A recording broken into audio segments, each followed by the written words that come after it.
Hey, what's up, world changers? This is Michelle, and my name's Adam from AdamandMichelleCarey.com, and we are doing a surprise live video today. What day is it? It's Ambush live video. Ambush live. I like that. I like that. And today's topic is we're talking about cutting yourself some slack. Yeah, cut me some slack. Cut me some slack. I just got to announce before we get into cutting some slack. Yeah. It's this guy's birthday in a few days. Come on, no.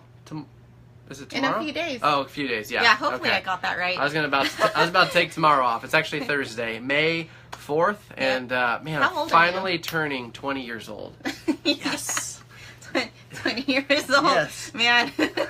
So, anyway, it's going to be good. What's up, Ali? What's going on? How are you, brother? Ali, wish this guy a happy birthday. It is on Thursday, and he's turning 32. 33. Yeah, she'll be turning 35. I got myself an older lady. Yeah, and funny thing is, I'm taking Thursday off, by the way. I'm gonna go have fun. We're going to have sushi. Are you taking the day off? It's not your birthday. Whatever. Okay. Okay. So anyway, God bless you too. Hey, what's up, Jess? How are you? Hey, Jess. What's up? So what do we it's been so long since we've been behind the camera. We're working on a lot of cool stuff. If you'll notice, it says Life Unplugged, Adam and Michelle Carey, and because we love living a life unplugged, there's a lot that goes with that. Stay tuned for more details, but we just think life is too short to not have so much fun. You know, life unplugged is freedom from the inside out. It's just having complete freedom to be able to make those calls, make memories with your family. So in the area of leadership, business, there's a whole lot wrapped into that. Getting rid of debt. That definitely plugs up life. That's from the devil itself. And so, Michelle, what are we chatting about? We had some good little stories we were kind of kicking back and forth. I think we're gonna share the dirty little secret about us that you may not know. Yeah. So you might want to stay tuned for that. What's going on, Michelle Matthews? Yay! And Shauna, what is up? I think Shauna, you're back in Lake Tahoe now. Lucky you.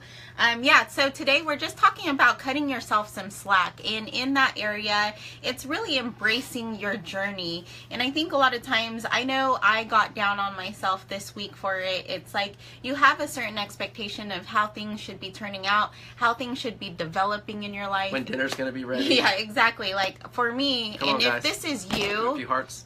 If this is you, put in some hearts if you could relate.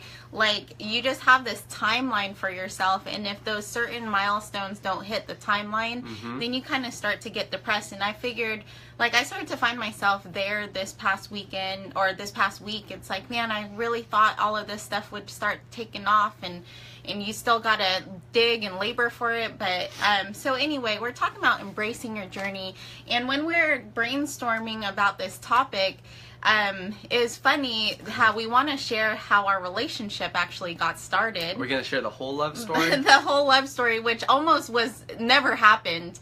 And looking back, we're like, wow, we had to embrace our journey because it didn't look like XYZ. Storage is almost full. Got it. So anyway, do you want to tell on yourself? Telling myself, I'm going to share my side of the story, and then she can share hers, and then we'll tie it in. So for those that don't know us, we've been together 10 years. We've been married for 8. We have a 3-year-old baby girl named Hannah Grace, and she's going to change the world. She already is. She's amazing. And I love it. We're teaching her identity, and so we say, hey, what's your name? She says, Hannah. We say, who are you? She says, I'm a daughter of the king. Who's the king? She says, Jesus. And she's 3 years old, and it melts my heart. Yeah. It's so good. So we were actually a blind date. Once upon a time, I was selling boats, and a really close friend that I sold boats with, I met him at the dealership. He was telling me about this girl. She was a good girl. That's supposedly what I heard. And you know, that she was not dating anybody, even though she was dating somebody. So anyway, I cold called her because I'm not afraid. I'll crush fear in the face. And he said she was hot and she had a good personality, and so I was like, "Give me the number, bro." Gosh, raising the bar. In fact, I actually cooked a lasagna. If we're gonna give all the details, we're going that far. I cooked a homemade lasagna, and I called her and I introduced myself. Hey, I'm friends with Casey. Blah blah blah. You know, how would you like to come over for dinner? And she turned me down. So I ate lasagna by myself. Hindsight, it was probably a little bit creepy. Yeah, I mean, I get this call from this guy. Hey, I'm a friend of a friend. I just cooked the lasagna. You want to come over? I'm thinking like, axe murderer. But the friend of a friend, his roommate was your best friend, so it wasn't like too far in the separation. But I mean, looking back as a dad now, I would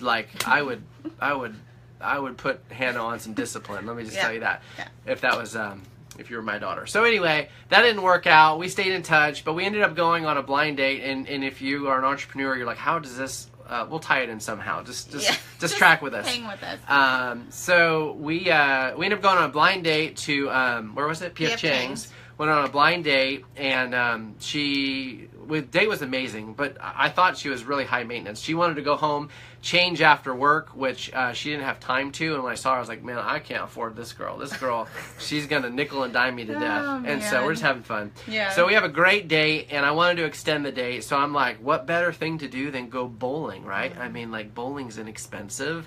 I didn't have a lot of money, and I want to hang out with her. Which I didn't. I wasn't like wanting to go to the bar and drink or anything like that. And so I was like, hey, let's go bowling, but why don't you ride with me? Like, let's spend some time together. And she wasn't really up for that, but I am a good closer. And so she ended up dropping her car, and we rode to bowling, had a great time. Did you have a good time? It was good. I beat her in bowling every time.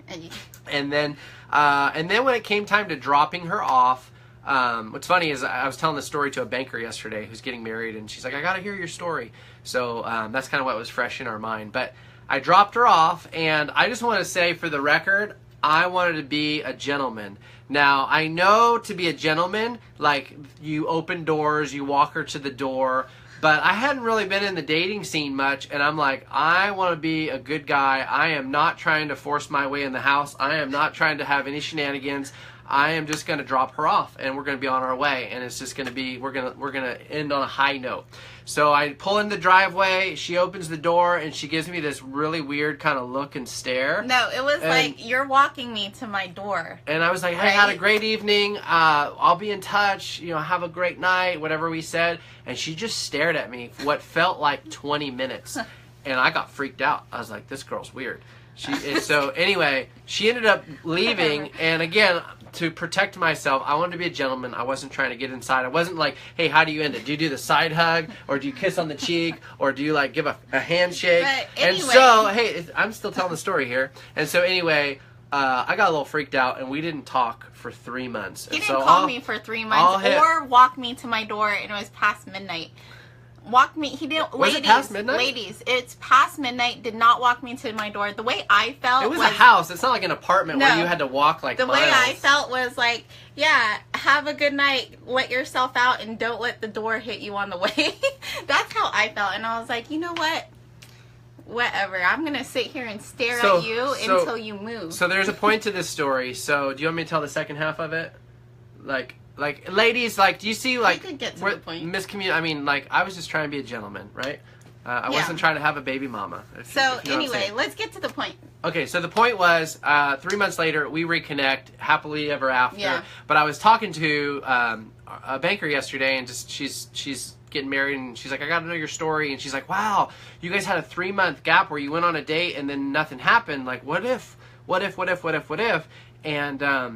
And I just said, you know what? I really felt like that was God's timing, because he was working on some things with me, and he was working on some things with her. And really, we had to get some things straightened out during those 3 months. Or it just felt like that 3-month gap, although it was a long time, when our paths reconnected, we were together like every day since, and then we got married, and the love stories from there. And so part of that of today's message is just like cutting yourself some slack to embrace the process and not try to force everything. I really feel like if I would have walked her to the door and we would have gone another date during that 3-month period, there was a lot that happened between both of us that maybe it wasn't God's timing. Maybe it wasn't.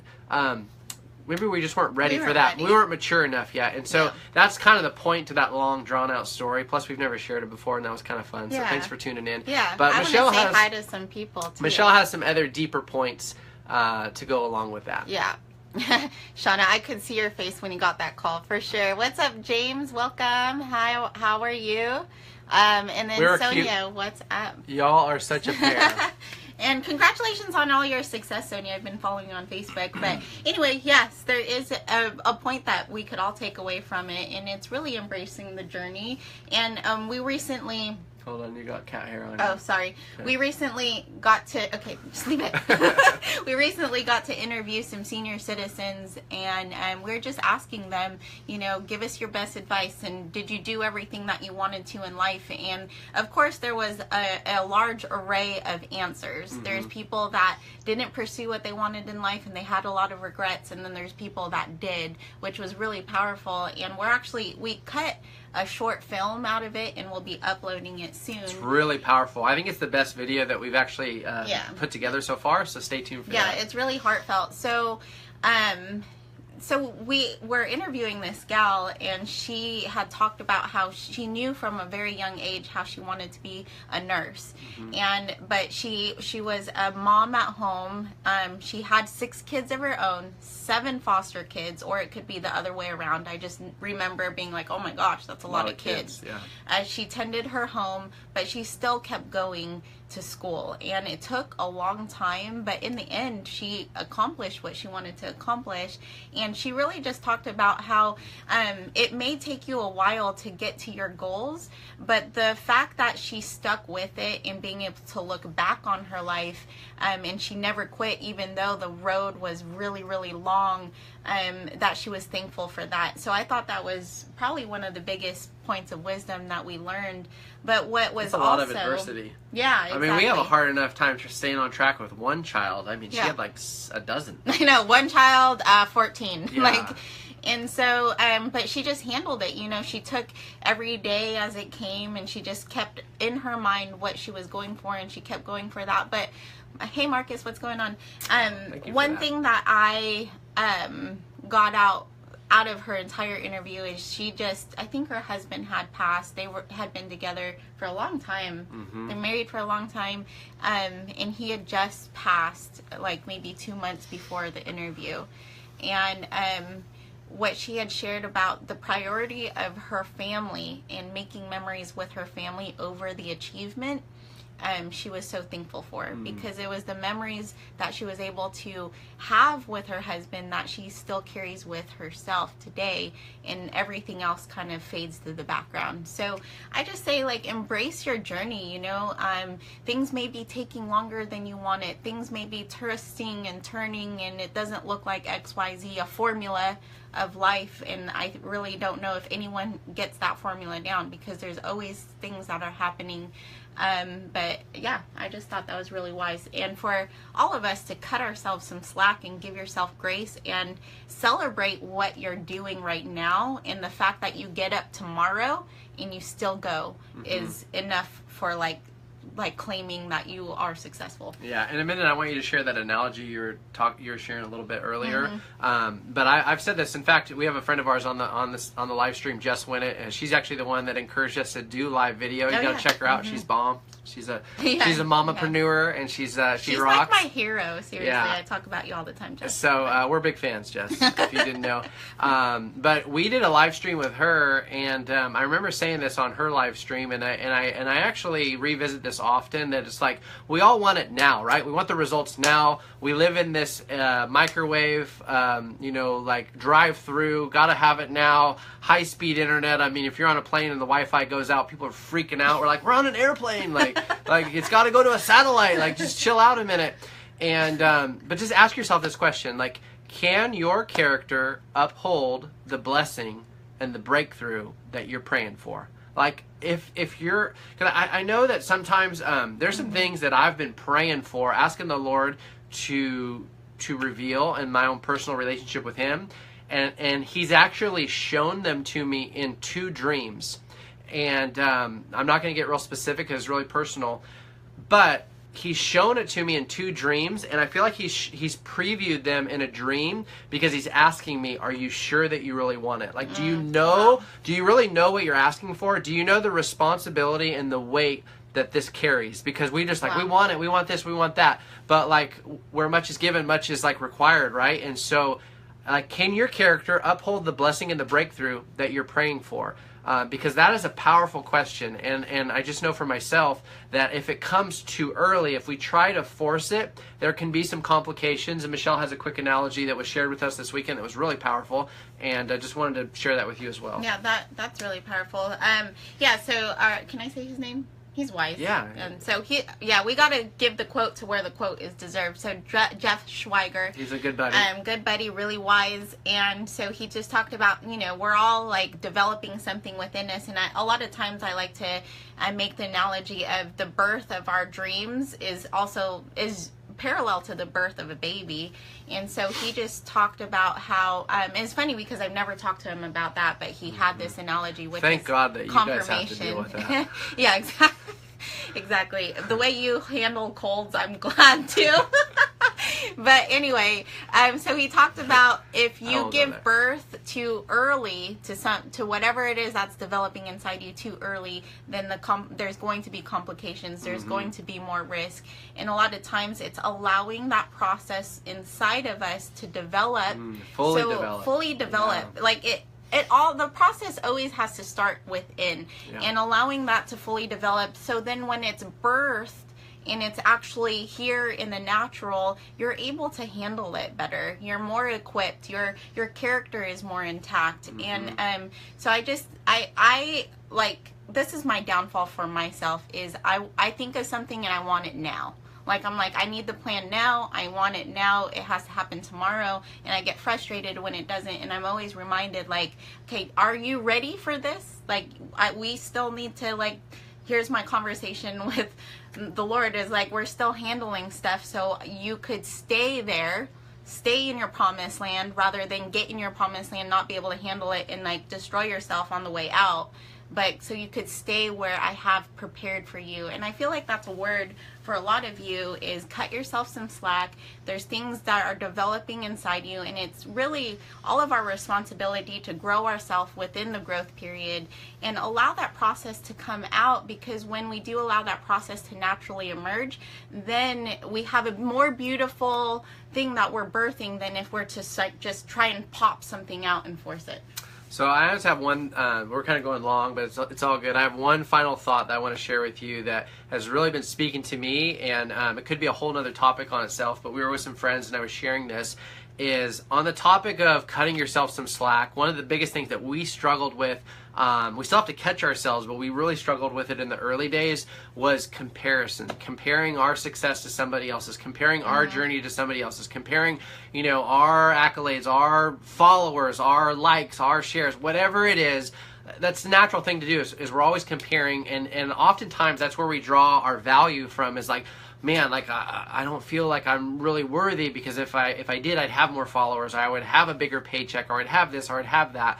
And I just want to share this truth with you, is when Jesus was baptized, the Lord said, "This is my son in whom I'm well pleased." And at that moment, Jesus had not performed one miracle, but the Father was proud of him and said, "This is my son. I am pleased with my son." And he hadn't even performed one miracle.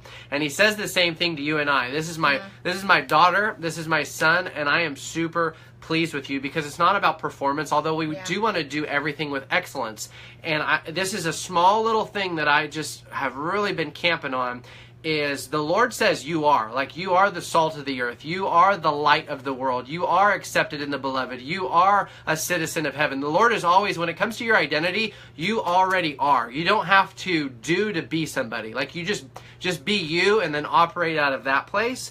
But what the enemy always tries to do, which is, he's the one that's getting you to compare. I mean, the Lord would never be like, see that one over there? I want you to be more like that. No, he made you in his image, but he made you as an individual.